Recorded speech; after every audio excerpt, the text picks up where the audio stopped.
A cozinha reflete a cultura de um povo. Isso quer dizer o seguinte, é o resultado das características do local e das origens desse povo.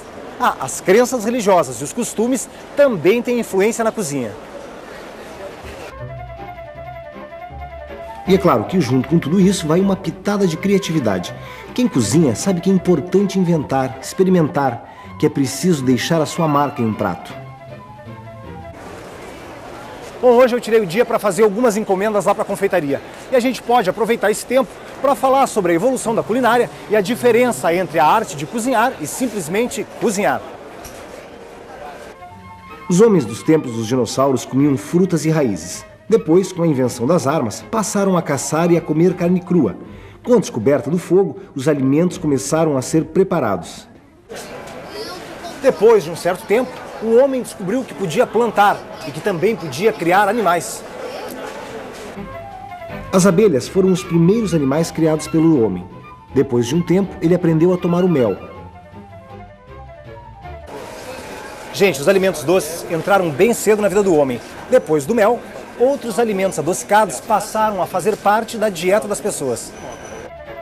Você sabia que na Roma Antiga o açúcar de cana era considerado um produto com poderes medicinais? Ele era vendido em pequenas porções nas boticas, as farmácias da época. Foi a partir do século XV e XVI que o açúcar começou a ser usado na culinária, mas naquela época era um produto caro, importado da Ásia, e só os muito ricos tinham acesso.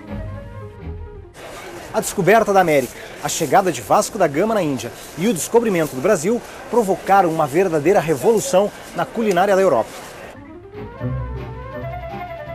Era o tempo das grandes navegações. Começou então um troca-troca de novos experimentos culinários, descoberta de sabores, novos temperos e receitas. Para a América vieram a cana-de-açúcar e frutas como a laranja, manga e tangerina. Do Brasil foram o abacaxi, o mamão, o caju e o maracujá. E a cana-de-açúcar se adaptou muito bem na América. Isso fez com que o açúcar ficasse mais barato, mais acessível. Também tinha outra vantagem, era mais fácil de transportar e de conservar. Resultado, o açúcar foi substituindo o mel. No Brasil, começaram a aparecer as adaptações de pratos de todos os tipos. Por exemplo, o que era preparado com amêndoas na Europa passou a conter amendoim. Também foram criadas novas receitas a partir de produtos de outros lugares. O coco da África, por aqui, foi aproveitado em pratos salgados e numa infinidade de doces. Não dá para esquecer também o cacau. Só que o produto saiu da América e foi parar lá na Espanha. Lá eles inventaram uma bebida que era servida quente e com creme. Sabe que bebida é essa? O chocolate, que aliás é uma coisa que eu adoro. Como iniciou a confeitaria no Brasil? Se na Espanha foi descoberto o chocolate, no Brasil foram criados vários tipos de doces. Nós temos a banana, oriunda da África. Nós temos o abacaxi, oriundo da Ásia. Esses dois, produzidos, feitos por escravos, na época, a trabalho dos seus patrões, donos de engenho, começaram a elaborar quitutes, começaram a elaborar uma série de doces que certamente hoje nós temos à venda ao público, como as geleias de laranja, as bananadas, e a maioria dos doces cristalizados de origem bem diversificada. O conceito de sobremesa que a gente tem hoje foi criado pelo rei Luís XIV da França. Foi ele quem determinou que primeiro fossem servidos os pratos salgados e só depois os doces, o que não acontecia antes. Tudo era colocado na mesa ao mesmo tempo.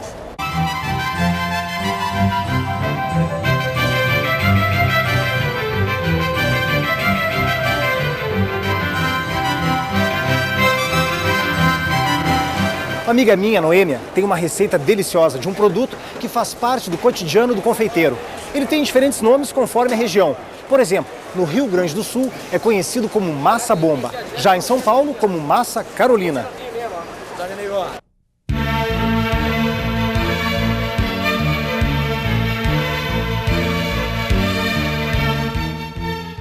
(300 ml de água, pouco mais que um copo americano. 200 gramas de margarina, de preferência sem sal. Uma pitada de sal. 200 gramas de farinha de trigo. Mais ou menos 6 ovos. Bom, vamos fazer uma bomba ou Carolina, apreciadíssimo por qualquer pessoa, em qualquer confeitaria. Primeiro, nós vamos colocar 300 ml de água. Pouco mais que um copo americano. 200 gramas de margarina, de preferência sem sal. Uma pitadinha de sal. E vamos levar ao fogo. Começou a ferver a nossa mistura, então é o momento de colocar a farinha, de uma vez só. E vamos mexer. Mexer, ó, colocamos de uma vez só, sempre mexendo. E vamos mexer até desgrudar da panela. Está quase pronta a nossa massa. Bom, agora vamos então levar a batedeira para acrescentar os ovos.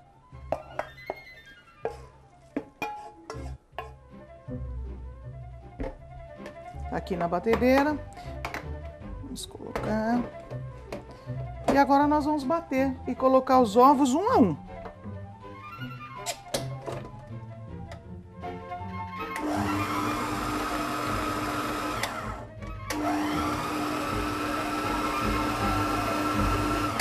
Vamos colocar os ovos um a um e de repente pode ser que precise de mais. Vamos ver como é que vai ficar a massa.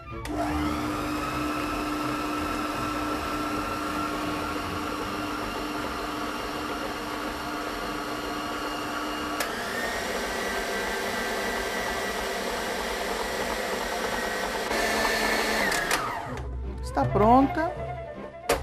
Olha. Agora nós vamos colocar num saco de confeitar e vamos modelar. Vamos usar um saco de confeiteiro para modelar as bombas. Eu coloquei aqui um bico, ó, pitanga, mas ele podia ser liso, um perlê, que é o nome do bico, tá? Ou nada também. Um simples saco plástico que vocês cortam a ponta, vai servir também para modelar. E se não tiver, né, nenhuma bolsa dessas, pode colocar em 2 colheres e preparar que vai ficar perfeito. Vamos pegar uma assadeira, olha ali, e vamos colocar a massa.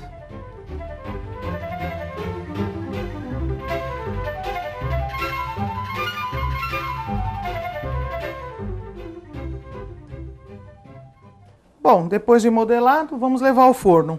O forno já deve estar pré-aquecido. E mais ou menos assim uns 200 graus. Isso quer dizer forno forte, tá? Por uns 20, 25 minutos. Quando dourar, até que dure. Não adianta a gente dizer tantos minutos, depende muito do forno. Vamos aguardar, quando tiver douradinha, se tira. Se o forno de vocês for muito quente, pode-se fazer isso aqui, ó, deixar um pouquinho aberto, ó. Bota um calço, né, e deixa um pouquinho aberto. Bom, na verdade, o que faz ela crescer, não vai fermento, vocês notaram que não vai nada, né? Mas, na verdade, aqui o que funciona como fermento são os ovos, tá? Para ela ficar oca, assim.